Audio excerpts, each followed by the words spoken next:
నమస్కారం. అక్షర్లిప్కి స్వాగతం.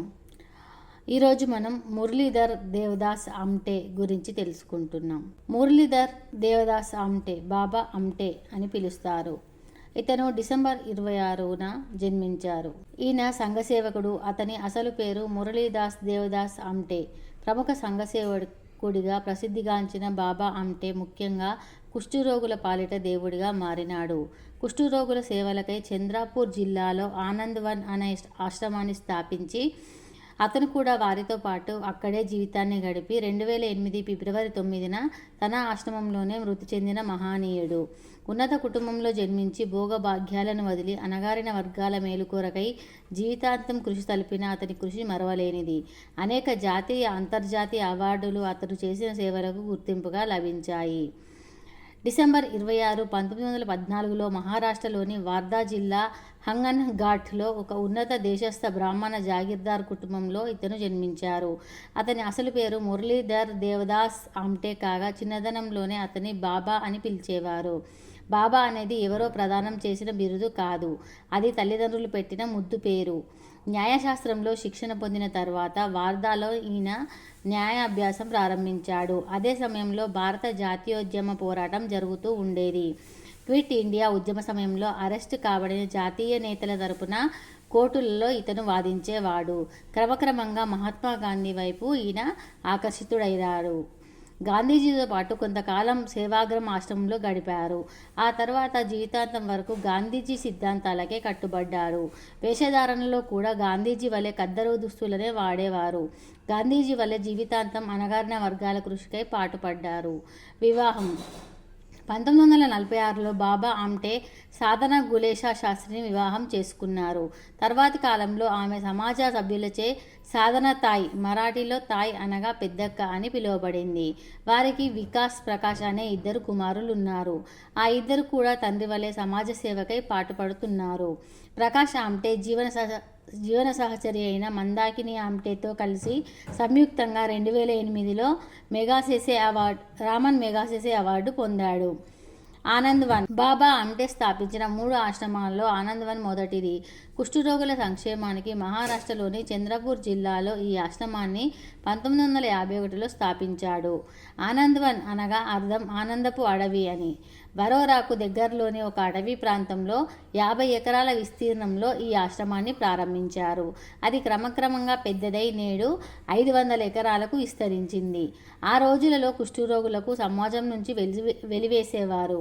అలాంటి వారి కొరకు ఆశ్రమాన్ని స్థాపించి కుష్ఠరోగులను చేరదీసి వారితో పాటు అతను కూడా అక్కడే వారి సంక్షేమం చూస్తూ గడపడం చాలా గొప్ప విషయం. కుష్టు వ్యాధి ఒక అంటురోగమని, కుష్ఠరోగులను తాకిన ఆ వ్యాధి వస్తుందని ప్రచారంలో ఉన్న సమయంలో బాబా ఆమ్టే ఆ వదంతులను తిప్పికొట్టడానికి స్వయంగా ఒక కుష్ఠరోగి నుంచి బాసిల్లి క్రిములను తన శరీరంలో ఇంజెక్షన్ ద్వారా ఎక్కించుకున్నారు.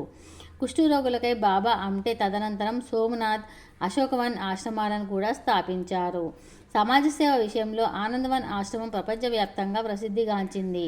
ఆనందవన్కై బాబా ఆమ్టేకు 1983లో డేమియన్ డట్టన్ లెప్రసీ సంస్థ నుంచి డేమియన్ డట్టన్ అవార్డు కూడా లభించింది. ప్రస్తుతం ఆనందవన్ 2 ఆసుపత్రులను, ఒక విశ్వవిద్యాలయాన్ని, ఒక అంధుల కొరకు పాఠశాలను, ఒక అనాథ శరణాలయాన్ని కలిగి ఉంది. ఈ ఆశ్రమంలో ప్రస్తుతం 5,000 మందికి పైగా నివసిస్తున్నారు. బాబా ఆమ్టే గాంధీజీ సిద్ధాంతాలను నమ్మిన వ్యక్తి మాత్రమే కాదు, ఆ సిద్ధాంతాలను పూర్తిగా ఆచరించిన మహనీయుడు. ఇటీవలి కాలం వరకు గాంధీజీ సిద్ధాంతాలను పూర్తిగా ఆచరించిన వ్యక్తులలో ఇతడే చివరివాడు. గాంధీజీతో పరిచయమైన తరువాత అతనితో పాటు కొద్ది రోజులు సేవాగ్రామ్ ఆశ్రమంలో గడిపి గాంధీజీ శిష్యుడిగా మారి ఆయన సిద్ధాంతాలను పూర్తిగా వంట పట్టించుకున్నారు. ఆ సమయంలోనే గాంధీజీ బాబా ఆమ్టేకు అభయ సాధక్ అనే బిరుదు ఇచ్చారు. కుష్ఠరోగులకు భయపడక వారి సంక్షేమానికి ఇతను చేస్తున్న కృషి ఫలితమే ఆ బిరుదు. ఆ తర్వాత బాబా ఆమ్టే సిద్ధాంతాలపై కూడా గాంధీజీ ప్రభావం చాలా పడింది. శేష జీవితం అణగారిన వర్గాల కొరకే గడపడమే కాకుండా వస్త్రధారణలో ఖద్దరు బట్టలను ధరించడం ఇత్యాది విషయాలలో ఆ ఇద్దరిలో సామ్యం ఉంది. అంతేకాదు ఆశ్రమాల్లో గడుపుతూ పూర్తి శాకాహార భోజనం చేస్తూ జీవనం గడిపారు. గాంధీజీ వలనే స్వయం సమృద్ధి గ్రామాలు ఉండాలని ఆకాంక్షించాడు. గాంధీజీ బ్రిటిష్ వారిపై అహింసా పోరాటం జరిపినట్లే బాబా ఆమ్టే కూడా నర్మదా బచావో ఉద్యమంలో కూడా ప్రభుత్వ నిర్ణయానికి విరుద్ధంగా అహింసాయుత పోరాటం కొనసాగించారు. బాబా ఆమ్టే 2008 ఫిబ్రవరి 9 ఉదయం 4:15 తన ఆశ్రమం ఆనందవన్లో బాబా ఆమ్టే కన్నుమూశారు. 94 సంవత్సరాల వయస్సు ఉన్న బాబా ఆమ్టే చాలా కాలం నుంచి వెన్నుపూస వ్యాధితో బాధపడేవాడు. కొంతకాలంగా రక్త క్యాన్సర్తో కూడా బాధపడ్డారు. అయినను తుది శ్వాస వదిలే వరకు తాను నమ్మిన సిద్ధాంతాలకే పాటుపడి తన ఆశయమే లక్ష్యంగా కృషి సలిపారు. ఆయన భౌతిక కాయానికి ఫిబ్రవరి 10న అధికార లాంఛనాలతో మహారాష్ట్ర ప్రభుత్వం అంత్యక్రియలు నిర్వహించింది. ఆయన అంతిమ కోరిక భౌతిక కాయాన్ని దహనం చేయడానికి బదులు ఖననం చేశారు. అతనికి వచ్చిన అవార్డుల గురించి తెలుసుకుందాం.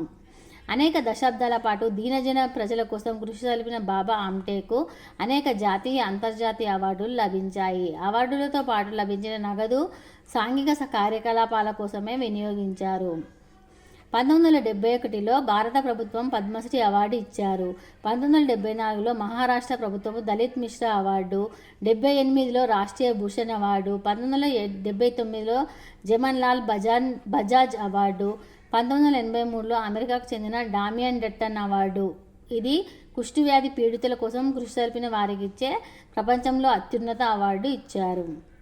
అలాగే 1985లో రామన్ మెగాసెసే అవార్డు, 1985లో మధ్యప్రదేశ్ ప్రభుత్వపు ఇందిరాగాంధీ స్మారక అవార్డు, 1986లో భారత ప్రభుత్వపు పద్మవిభూషణ్ అవార్డు, 1986లో రాజా రామ్మోహన్ రాయ్ అవార్డు, 1988లో ఐక్యరాజ్య సమితి మానవ హక్కుల అవార్డు, 1988లో జీడి బిర్లా అంతర్జాతీయ అవార్డు, 1988లో ఫిక్కీ అవార్డు, 1989లో అంతర్జాతీయ జిరాఫీ అవార్డు, 1990లో టెంపుల్టన్ అవార్డు, 1991లో right livelihood award.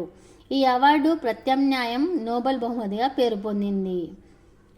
1991లో Adivasi Sevak award, 1992లో మహారాష్ట్ర ప్రభుత్వపు అంబేద్కర్ దళిత్ మిశ్రా అవార్డు, 1997లో Mahatma Gandhi charitable trust award, 1999లో Gandhi శాంతి బహుమతి, 1999లో అంబేద్కర్ జాతీయ అవార్డు, 2008లో భారత్ వాసా అవార్డు ఇతనికి ఇవ్వడం జరిగింది. ఈ వీడియో కనుక మీకు నచ్చినట్లయితే లైక్ చేయండి, షేర్ చేయండి. అలాగే మా ఛానల్ సబ్స్క్రైబ్ చేసి పక్కనే ఉన్న బెల్ గంటను క్లిక్ చేయడం అస్సలు మర్చిపోవద్దు. ధన్యవాదాలు.